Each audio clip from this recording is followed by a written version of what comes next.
La ilaha illallah Muhammadun Rasulullah alaihi salatullah wa alihi wal ahibba. Assalamualaikum warahmatullahi wabarakatuh. Pada kesempatan yang penuh berkah ini, mari kita simak bersama kisah perjalanan hidup Rasulullah Muhammad SAW yang penuh hikmah dan keteladanan. Sirah Nabawiyah bagian 13. Namun sebelum kita lanjut, jangan lupa untuk menyukai video ini, tinggalkan komentar, berlangganan channel ini, dan bagikan kepada orang-orang tercinta agar kebaikan ini tersebar lebih luas. Terima kasih. Persiapan hijrah Rasulullah. Pada hari dilaksanakannya rapat untuk membunuh Rasulullah, Malaikat Jibril turun dan menyampaikan firman Allah yang membongkar rencana Quraisy tersebut. Setelah itu Malaikat Jibril berkata, "Ya Rasulullah, jangan Anda tidur malam ini di atas tempat tidur yang biasa. Sesungguhnya Allah menyuruh Anda agar berangkat hijrah ke Yasrib." Malaikat Jibril juga menyampaikan bahwa kawan hijrah Rasulullah adalah Abu Bakar. Setelah mendengar perintah tersebut, tanpa membuang waktu lagi, Rasulullah pergi ke rumah Abu Bakar. Saat itu tengah hari, panas matahari terasa membakar kepala. Rasulullah SAW berjalan sambil menutup muka dan kepalanya. Begitu tiba di depan rumah Abu Bakar, beliau segera memanggil-manggil sahabatnya itu. Abu Bakar radhiyallahu an terkejut dan tergesa-gesa Abu Bakar keluar menyambut Rasulullah SAW dan menyilahkan beliau untuk masuk. Rasulullah SAW duduk dan bersabda, "Allah telah mengizinkan aku keluar dan hijrah." Dengan hati berdebar dan penuh harap, Abu Bakar bertanya, "Berkawan dengan saya ya Rasulullah?" Rasulullah SAW tersenyum, "Ya, dengan izin Allah." Saat itu juga Abu Bakar menangis karena begitu bahagia. Sudah berbulan-bulan lamanya, ia berharap agar Allah memberinya kehormatan untuk menemani hijrah Rasulullah. Saat ini impiannya itu menjadi kenyataan. Abu Bakar radhiyallahu an bangkit dan menunjukkan 2 ekor unta yang sangat bagus. "Ya Rasulullah, ambillah salah satu dari 2 ekor unta ini untuk kendaraan Tuan." Rasulullah SAW kemudian memilih seekor unta dan beliau namakan Al-Quswa. Abu Bakar segera berkemas. Beliau memerintahkan kedua putrinya, yaitu Aisyah dan Asma, untuk membantu menyiapkan bekal. Rasulullah SAW kemudian cepat-cepat kembali ke rumah dan memanggil Ali bin Abu Thalib. Rasulullah berpesan agar Ali mengembalikan semua barang orang-orang yang sebelumnya dititipkan kepada Rasulullah. Pemandu. Rasulullah dan Abu Bakar menyewa seorang pemandu atau penunjuk jalan bernama Abdullah bin Uraikid. Ia termasuk orang Quraisy yang tinggal di luar kota Mekah. Ia hafal betul jalan-jalan dan situasi di daerah itu. Ia masih seorang musyrik tetapi dapat dipercaya. Daya tahan Rasulullah.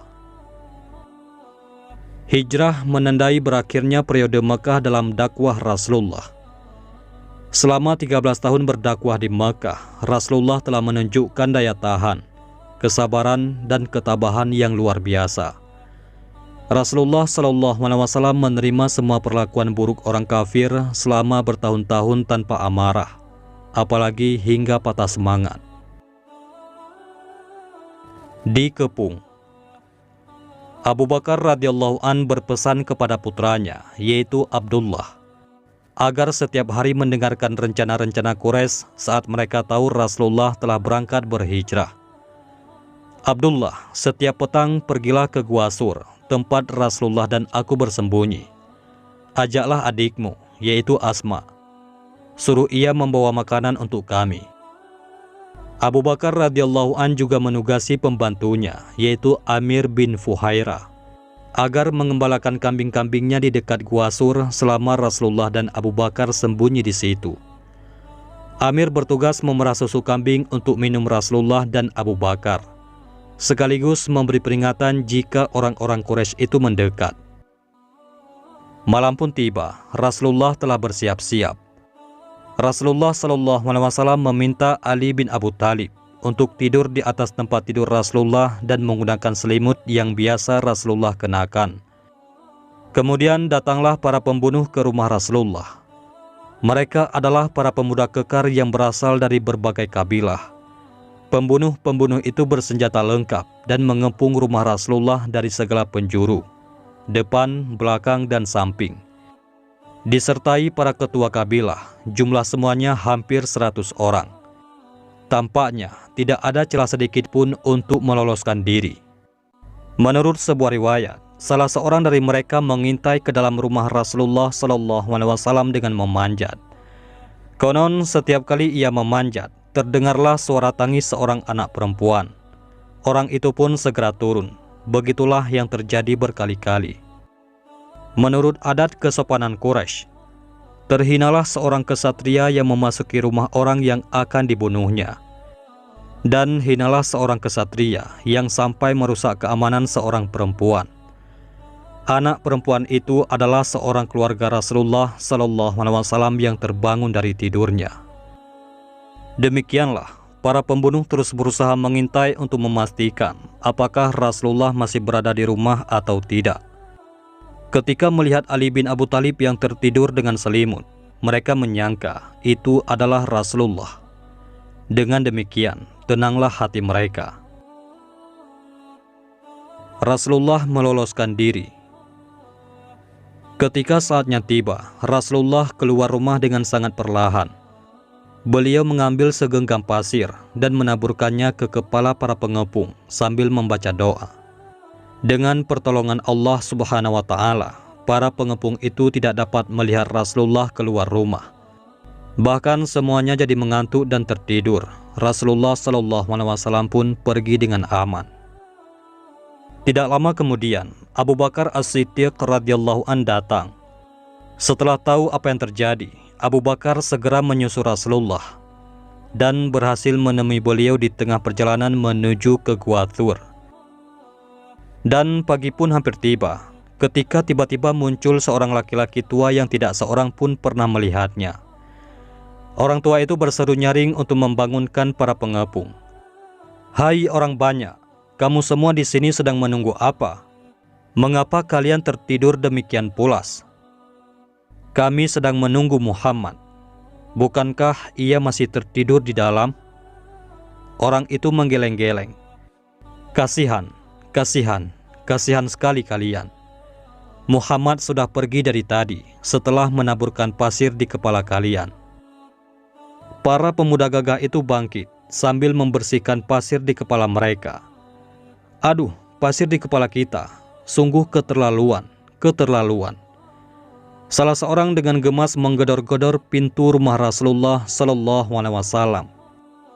Mereka kemudian menyerbu masuk dengan pedang terhunus. Hanya dalam waktu beberapa detik, mereka mengelilingi tempat tidur Rasulullah SAW. Dengan kasar, selimut ditarik dan pedang-pedang terangkat, siap untuk dihujamkan. Namun Ali bin Abu Thalib yang tidur di tempat Rasulullah itu segera melompat bangun dan siap menghadapi maut. Wajah para pemuda itu membeku pucat melihat bukan Rasulullah SAW yang berbaring. "Mana Muhammad?" hardik mereka kasar. "Aku tidak tahu," jawab Ali bin Abu Thalib. Para pemuda itu kemudian menggiring Ali bin Abu Thalib ke dekat Ka'bah. Di sana mereka memukul, menendang dan menampar wajah Ali bin Abu Thalib. Dengan putus asa, mereka pun melepaskan Ali bin Abu Thalib yang telah bertahan demikian berani. Di Gua Thur. Saat itu Rasulullah dan Abu Bakar tiba di Gua Thur. Selama berjalan, Abu Bakar sebentar-sebentar melangkah di hadapan Rasulullah, lalu di samping, kemudian pindah ke belakang. Demikian berulang-ulang. "Ya Abu Bakar, saya tidak mengerti perbuatanmu ini," ucap Rasulullah. "Ya Rasulullah, saya takut kita diikuti pengintai. Untuk mengelabuhi mereka, saya berpindah-pindah berjalan di dekat Anda." Saat itu Rasulullah berjalan dengan kaki telanjang. Padahal Rasulullah Shallallahu Alaihi Wasallam tidak biasa berjalan tanpa alas kaki. Akibatnya, kaki Rasulullah Shallallahu Alaihi Wasallam dipenuhi luka. Tiba di Gua Tur, Abu Bakar meminta Rasulullah Shallallahu Alaihi Wasallam untuk menunggu sebentar di luar. Abu Bakar tahu Gua Tur banyak dihuni binatang-binatang liar, buas dan berbisa, seperti ular dan kalajengking. Tidak seorang manusia pun berani masuk ke dalamnya. Abu Bakar radhiyallahu an pun masuk dan membersihkan gua tanpa menghiraukan bahaya yang mengancam. Ia merobek pakaiannya secarik demi secarik untuk menutup semua lubang yang terlihat. Setelah itu dengan pakaian terkoyak-koyak, ia menyingkirkan batu-batu. Mendadak seekor ular yang bersembunyi di balik bebatuan itu menggigit kakinya dengan keras. Sakit sekali bekas gigitan itu seperti hendak meledakkan kepalanya. Namun Abu Bakar menahan rasa sakit itu dan terus bekerja tanpa bersuara. Setelah selesai, Rasulullah Shallallahu Alaihi Wasallam pun masuk. Demikian lelahnya Rasulullah hingga tertidur dengan meletakkan kepala di pangkuan Abu Bakar. Saat itu rasa sakit bekas gigitan ular semakin terasa menyengat. Sampai-sampai air mata Abu Bakar menetes-netes. Setitik air mata itu menetes di muka Rasulullah Shallallahu Alaihi Wasallam. Rasulullah bangun dengan terkejut. "Mengapa engkau menangis, wahai Abu Bakar?" "Saya digigit ular, ya Rasulullah." "Oh, mengapa tidak engkau katakan dari tadi?" "Saya takut membangunkan engkau." Rasulullah Shallallahu Alaihi Wasallam kemudian memeriksa luka Abu Bakar dan mengusapnya. Seketika itu juga bengkak dan rasa sakitnya lenyap. Kemudian Rasulullah Shallallahu Alaihi Wasallam bertanya, "Kemana pakaianmu?" Abu Bakar radhiyallahu an menceritakan semua yang terjadi. Rasulullah terharu. Rasulullah pun berdoa, "Ya Allah, letakkan Abu Bakar kelak pada hari kiamat pada derajatku." Memburu Rasulullah. Di Mekah, musyrikin Quraisy tampak panik. Para pembesar berkumpul sepagi mungkin. Dengan segera, pasukan berkuda disebar ke beberapa perkampungan seputar Mekah untuk mencari Rasulullah. Mengapa Muhammad bisa lolos? Bukankah kita telah mengepung begitu rapat sampai tidak seekor ular gurun pun dapat lolos? Teriak seorang pembesar. Semua orang terdiam. Mereka berusaha mencari jawabannya, namun tidak seorang pun bisa menjelaskan apa yang terjadi. "Sudahlah, itu tidak penting." Akhirnya seseorang berseru, "Sekarang yang paling mendesak adalah menemukan Muhammad secepat mungkin. Ada yang punya usul?" "Panggil pencari jejak yang paling ahli. Suruh dia melacak jejak Muhammad." Usul itu segera dijalankan. Pencari jejak yang amat ahli itu mengikuti jejak yang ditinggalkan Rasulullah. Pasukan bersenjata lengkap mengikuti di belakangnya dengan wajah yang tidak sabar. Sebagian besar dari mereka adalah para pemuda yang semalam ditugaskan menyergap Rasulullah Shallallahu Alaihi Wasallam. Setelah bekerja dengan teliti, pencari jejak itu menarik nafas sambil menggeleng. Jejaknya sudah terhapus oleh orang yang lalu lalang tadi pagi. "Gawat," gemas seseorang. "Apa kau punya usul lain, wahai pencari jejak?"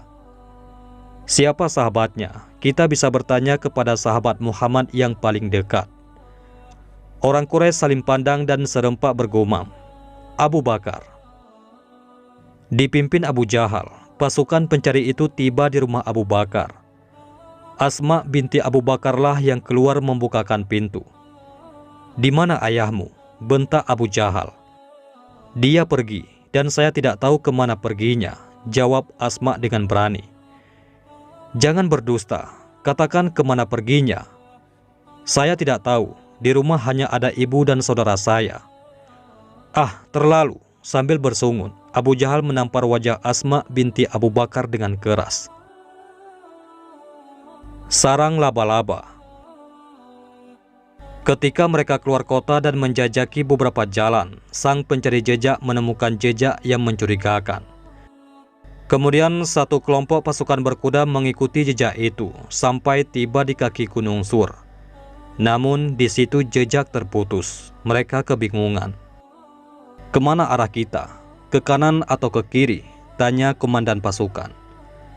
Apakah Muhammad masuk ke dalam gua itu atau terus mendaki ke puncak? Aku tidak tahu, geleng si pencari jejak. Namun lewatlah seorang gembala dan mereka menanyainya. Mungkin saja mereka ke dalam gua itu, jawab sang gembala. Tapi aku tidak melihat ada orang yang menuju ke sana. Di dalam gua, keringat dingin Abu Bakar keluar ketika mendengarnya. Bagaimana kalau mereka sampai masuk ke dalam sini? Bukan keselamatanku yang aku khawatirkan, melainkan keselamatan Rasulullah. Beberapa pemuda naik dan melongok-longok ke mulut gua. Jantung Abu Bakar radhiyallahu an hampir lepas. Ia berbisik, "Ya Rasulullah, kalau ada yang menengok ke bawah, pasti kita akan terlihat." Rasulullah Shallallahu Alaihi Wasallam bersabda kepada Abu Bakar, "Jangan takut wahai Abu Bakar, sesungguhnya Allah bersama kita." Para pemuda itu turun dan kembali ke pasukannya. "Mengapa kalian tidak masuk ke dalam gua?" tanya komandan mereka. "Gua itu tertutup sarang laba-laba. Tidak mungkin Muhammad masuk ke dalam tanpa merusaknya. Lagi pula, ada 2 ekor merpati hutan bersarang tepat di mulut gua," lapor yang lain. "Jika Muhammad masuk ke dalamnya, sarang itu juga pasti akan rusak." Komandan pasukan mengalihkan mukanya ke arah lain sambil menghela nafas. "Baiklah, naik kudamu. Kita cari ke arah lain." Pasukan pun menjauh. Sarang laba-laba dan burung merpati yang menutupi gua itu adalah pertolongan yang diberikan Allah Subhanahu wa Ta'ala. Padahal sebelum Rasulullah dan Abu Bakar radhiyallahu an masuk, tidak ada laba-laba dan burung merpati yang bersarang. Selain laba-laba dan burung merpati, di mulut gua juga mendadak tumbuh sebatang pohon yang menghalangi sebagian jalan masuk. Di dalam, Abu Bakar radhiyallahu an menarik nafas lega. Keimanannya kepada Allah dan Rasul-Nya semakin bertambah kuat. Perjuangan anak muda. Abdullah bin Abu Bakar dan saudarinya, yakni Asma binti Abu Bakar, masih muda ketika mereka membantu hijrah Rasulullah dan ayah mereka. Abdullah bertugas mencari berita di tengah kaum Quraisy, sedangkan Asma mengirimkan makanan ke dalam gua. Itulah ciri khas para pemuda muslim sepanjang zaman. Mereka tidak hanya tekun beribadah ritual, tetapi juga mengerahkan seluruh kesanggupannya untuk berjuang. Menenteramkan sang kakek. Abu Quhafah adalah ayah Abu Bakar. Dia buta. Setelah Abu Bakar hijrah, Abu Quhafah mendatangi Asma. Sang kakek khawatir Abu Bakar tidak meninggalkan sepeser pun untuk putrinya. Memang demikian, karena Abu Bakar membawa semua uangnya untuk perjuangan Islam di Madinah. Kemudian Asma pun membungkus batu dan berkata, "Ayah telah meninggalkan banyak uang untuk kami."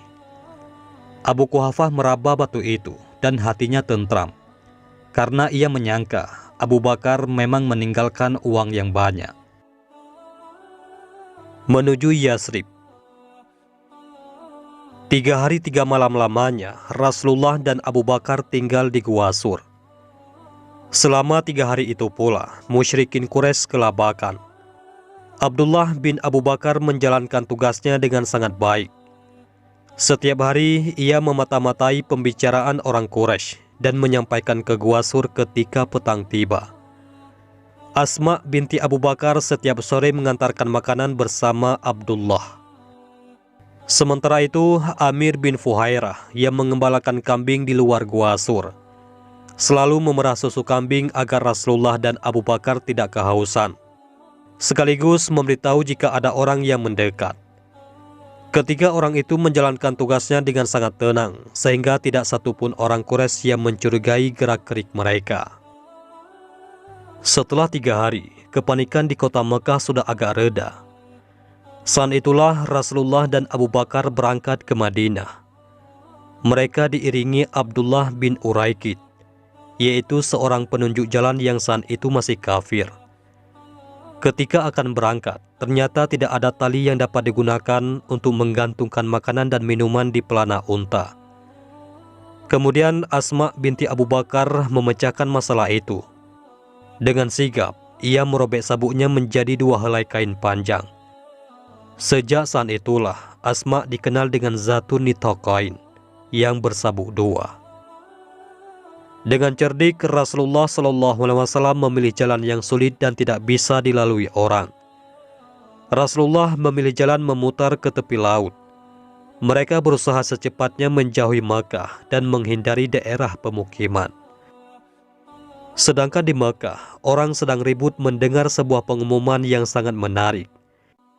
Siapapun yang dapat menemukan Muhammad dan membawanya sampai ke Makkah akan mendapat hadiah 100 ekor unta. Dengan cepat berita itu menyebar sampai ke dusun-dusun yang jauh. Surakah bin Malik, kepala kabilah Bani Mudlij, turut mendengar berita itu. Suatu saat, ia didatangi seorang anggota kabilah yang datang tergopoh-gopoh. "Tuan, tadi saya melihat dari jauh ada beberapa unta lewat di tepi pantai. Mungkin itulah Muhammad." "Bukan, itu orang lain," kata Surakah. Namun setelah berkata begitu, Surakah cepat-cepat pulang dan mengambil senjata lengkap. Ia pacu kudanya ke arah yang ditunjukkan orang tadi. Ternyata yang diburu Surakah memang benar rombongan Rasulullah SAW. Surakah bin Malik. Dengan cepat, Surakah telah berada di belakang rombongan Rasulullah SAW. Abu Bakar radhiyallahu an yang selalu waspada menoleh dan melihat musuh yang mendekat. "Ya Rasulullah, ada orang mengejar kita. Kita tentu akan tertangkap." Namun Rasulullah SAW tetap tenang. Tanpa menoleh ke belakang, Rasulullah bersabda, "Tenanglah wahai sahabatku, jangan bersusah hati. Sesungguhnya Allah bersama kita." Kemudian Rasulullah SAW berdoa, "Ya Allah, cukupkanlah kami akan dia sekehendak Engkau." Saat itu juga kuda Surakah tergelincir dan penunggangnya terpelanting. Surakah terdiam sejenak. Ia merasa ada yang tidak beres. Surakah pun memaksa kudanya bangkit dan mengejar lagi.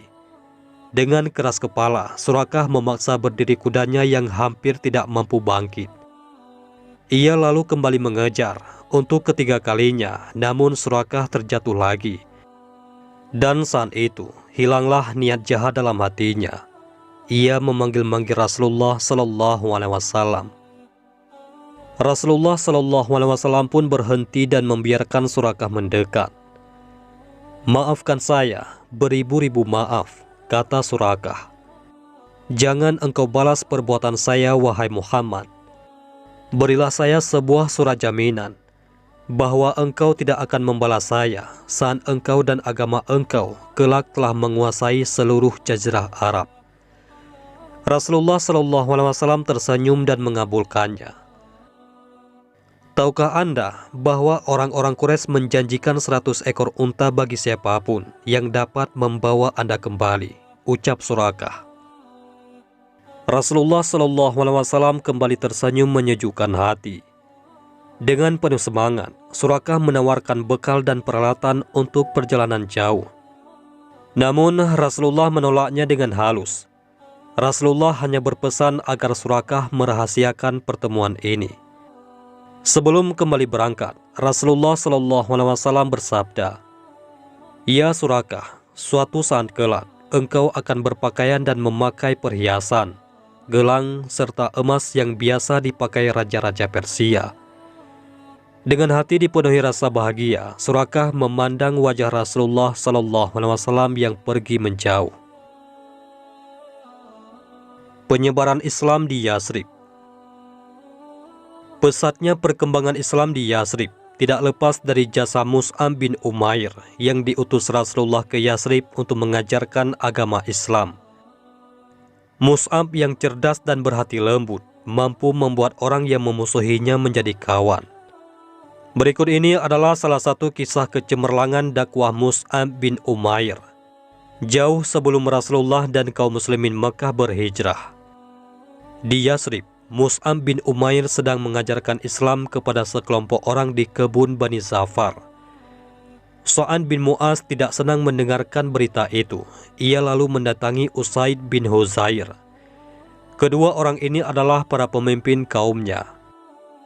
Usaid, temui orang Mekah itu. Dia datang ke daerah kita dan mengajarkan agama baru kepada orang-orang kita. Agama itu bisa membuat orang lemah dan miskin bangkit melawan kita. Mendengar itu, Usaid pergi menjinjing tombak ke kebun Bani Zafar. Ditegurnya Mus'ab bin Umair dengan tombak teracung. Namun Mus'ab berkata tenang, "Maukah engkau duduk dan mendengarkannya? Kalau kau tidak menyukainya, aku bersedia pergi dari sini." Usaid berpikir sejenak. Baiklah, itu cukup adil. Kemudian ia duduk dan mendengarkan Mus'ab bin Umair. Semakin lama hati Usaid makin tertarik. Akhirnya ia memeluk Islam saat itu juga. Setelah itu ia menemui Sa'ad bin Mu'az. "Jadi sekarang justru engkau ikut memeluk agama baru itu?" teriak Sa'ad bin Mu'az dengan marah. Ia pun bergegas menemui Mus'ab sambil menyandang pedangnya. Namun apa yang terjadi pada Usaid terjadi pula pada Sa'ad bin Mu'az. Begitu mendengar penjelasan Mus'ab tentang Islam, ia begitu tertarik sehingga menjadi muslim saat itu juga. Setelah itu, tanpa membuang waktu, ia pergi menemui kaumnya dan berseru, "Hai Banu Abdul Ashal, apa yang kalian ketahui tentang diriku? Engkau adalah pemimpin kami yang paling dekat dengan kami. Engkau punya pendapat dan pengalaman yang terpuji. Maka kata-katamu, baik wanita maupun pria, bagiku adalah suci selama kalian beriman kepada Allah dan utusannya." Demikian seru Sa'ad bin Mu'az. Sejak saat itu, seluruh suku Abdul Ashal memeluk Islam.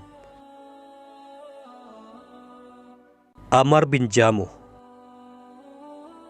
Keberanian kaum muslimin di Yasrib benar-benar di luar dugaan kaum muslimin di Mekah. Para pemuda di sana dengan sangat berani mempermainkan berhala-berhala orang-orang yang masih musyrik. Ammar bin Jamuh adalah seorang bangsawan dari Banu Salamah. Ia mempunyai sebuah berhala bernama Manat yang terbuat dari kayu. Setelah itu, para pemuda dari Banu Salamah masuk Islam. Diam-diam mereka mengambil Manat pada malam hari dan memasukkan berhala kayu itu ke dalam lubang yang penuh dengan lumpur. "Manat, kemana Tuhanku itu?" seru Ammar bin Jamuh. Pagi-pagi sekali, ia sudah datang ke tempat penyembahan dan kebingungan mencari Manat yang telah hilang. Setelah mencari ke sana kemari, ia menemukan Manat tersuruk di tempat yang sangat kotor. Ammar segera mengambil, mencuci dan membersihkan tuhannya itu sampai bersih, dan meletakkannya lagi di tempat semula. "Siapa yang berani mengganggu Manat, akan kutebas lehernya," ancam Ammar bin Jamuh kepada orang-orang di sekitarnya. Namun pada malam harinya para pemuda muslim kembali mengambil dan memasukkan Manat ke lubang yang kotor dan berlumpur. Sambil menuduh-nuduh dan mengancam-ancam, Ammar bin Jamuh kembali mencuci dan membersihkan tuhannya. Begitulah terjadi berkali-kali, sampai akhirnya rasa kesal Ammar bin Jamuh berbalik kepada Manat. Ammar mengalungkan pedang pada Manat sambil berkata kepada tuhannya itu, "Kalau kau memang berguna, bertahanlah. Kusertakan pedang ini bersamamu." Keesokan harinya, Ammar sudah kembali kehilangan Manat. Ia menemukan tuhannya itu di dalam sumur bersama bangkai seekor anjing. Sementara itu, pedang yang telah diberikan oleh Ammar juga telah hilang. "Mengapa kau tidak membela dirimu? Mengapa kau biarkan dirimu terhina?" keluh Ammar tidak berdaya. Beberapa orang pemuka masyarakat yang sudah memeluk Islam mendekati Ammar dan mengajaknya berbicara. Saat itu, sadarlah Ammar bin Jamuh betapa sesatnya ia selama ini. Setelah itu, tanpa ragu lagi, ia memeluk Islam dan menjadi muslim yang taat. Rasulullah tiba di Kuba. Kaum muslimin di Yasrib sudah mendengar bahwa Rasulullah SAW telah meninggalkan Mekah. Oleh sebab itu, mereka menanti-nanti dan berharap-harap kedatangan Rasulullah. Bahkan beberapa dari mereka pergi ke Quba, yaitu suatu kampung yang letaknya beberapa mil dari Yasrib, yang bertujuan untuk menyambut Rasulullah. Setiap pagi mereka pergi bersama-sama ke tempat itu. Jika sampai siang Rasulullah belum datang, mereka pergi dan berteduh sebentar di tempat lain. Ketika petang tiba dan Rasulullah belum juga tiba, mereka pulang ke Yasrib. Begitu terus setiap hari. Rasulullah dan rombongan memang masih agak jauh dari Yasrib. Suatu hari ketika panas matahari tengah begitu terik, Rasulullah tiba di Quba. Saat itu, penduduk Quba sudah banyak yang memeluk Islam. Mereka juga tengah menanti-nanti kedatangan Rasulullah. Namun tidak seorang pun yang sudah mengenal wajah Rasulullah dan Abu Bakar. Oleh sebab itu, ketika Rasulullah dan Abu Bakar berteduh di bawah pohon kurma, tidak seorang pun yang datang menyambut. Sampai akhirnya lewatlah seorang Yahudi yang mengetahui Rasulullah dan Abu Bakar yang berteduh itu. Yahudi itu segera naik ke tempat yang tinggi dan berteriak sekeras-kerasnya, "Hai orang-orang Arab, itulah orang yang kamu harap-harap dan kamu nanti-nanti kedatangannya. Ia telah berada di sini, ia telah datang." Demikian teriak orang Yahudi itu berulang-ulang. Orang-orang Quba datang berduyun-duyun ke tempat Rasulullah berteduh. Ketika tiba, mereka memberi hormat kepada Abu Bakar. Melihat itu, Abu Bakar radhiyallahu an segera membuka selendangnya dan meneduhi Rasulullah. Barulah orang-orang sadar bahwa mereka telah salah menyelami orang.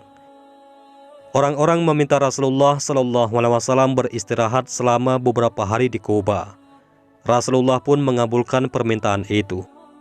Rasulullah SAW tinggal di rumah seorang sahabat Ansar yang bernama Kalsum bin Hadam.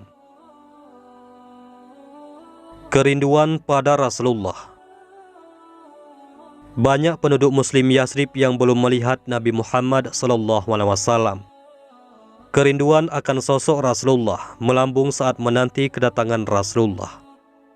Mereka ingin bertemu seorang laki-laki yang telah menderita jiwa dan raga dalam berjuang, terusir dari kampung halaman, tetapi tetap bersemangat, percaya diri, kokoh, berhati tulus, dan terus berdakwah tanpa pernah berhenti. Hijrah Ali bin Abu Thalib. Bagaimana dengan Ali bin Abu Thalib? Sesuai dengan pesan Rasulullah, setelah mengembalikan barang-barang titipan kepada pemiliknya, Ali bin Abu Thalib berangkat hijrah. Sayyidina Ali pergi mengawal keluarga Rasulullah dan keluarga Abu Bakar. Mereka adalah Fatimah, Ummu Kulsum, Saudah, Ummu Aiman, dan anak-anaknya, yaitu Usama. Selain itu, juga turut istri Abu Bakar, yaitu Ummu Ruman dan anak-anaknya, Aisyah, Asma, dan Abdullah.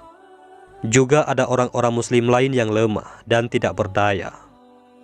Terbayang dengan jelas betapa beratnya tugas Ali bin Abu Thalib saat berhijrah. Apalagi mereka semua kekurangan, sehingga Ali bin Abu Thalib harus berjalan kaki menempuh jarak lebih dari 400 km di tengah padang pasir. Selama perjalanan, mereka berhenti dan bersembunyi pada siang hari, yaitu untuk menghindari kejaran pasukan Quraisy. Jika malam tiba, barulah mereka berangkat dan meneruskan perjalanan. Akhirnya, tibalah rombongan hijrah Ali bin Abu Thalib di Quba. Di sana, mereka berjumpa dengan Rasulullah yang masih berada di tempat itu. Begitu jauh dan beratnya perjalanan, kaki Ali bin Abu Thalib membengkak dan dipenuhi luka. Rasulullah SAW merasa sangat iba kepada sepupunya ini. Rasulullah berdoa kepada Allah Subhanahu wa Ta'ala, memohon agar Allah berkenan menyembuhkan semua luka di kaki Ali dan memulihkan kekuatannya seperti sedia kala.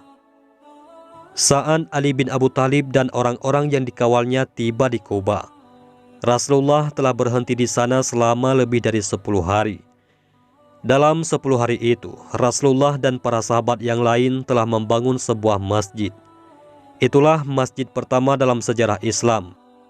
Di dalam Al-Quran, Allah Subhanahu wa Ta'ala menyebut masjid itu dengan nama Masjid Taqwa. Sampai saat ini, masjid itu dikenal sebagai Masjid Quba. Masjid Quba. Rasulullah SAW adalah orang yang pertama kali meletakkan batu untuk mendirikan Masjid Quba. Setelah itu, beliau menyuruh Abu Bakar, lalu Umar bin Khattab, dan setelahnya Utsman bin Affan. Sedangkan Ammar bin Yasir adalah orang yang pertama kali membangun temboknya. Kemudian para sahabat Muhajirin dan Ansar membangunnya bersama-sama. Begitu masjid selesai, kaum muslimin di Kuba menyangka bahwa Rasulullah akan tinggal di Kuba lebih lama lagi. Namun Allah Subhanahu wa Ta'ala memerintahkan Rasulullah untuk berangkat ke Yasrib.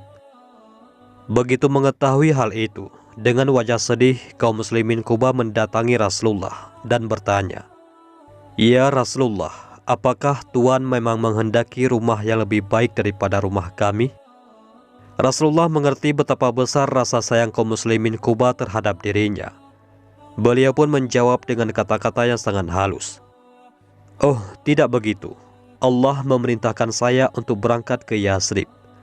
Karenanya, hendaklah tuan-tuan membiarkan unta saya terus melanjutkan perjalanannya." Sebelum berangkat, Rasulullah SAW berdiri di Masjid Quba.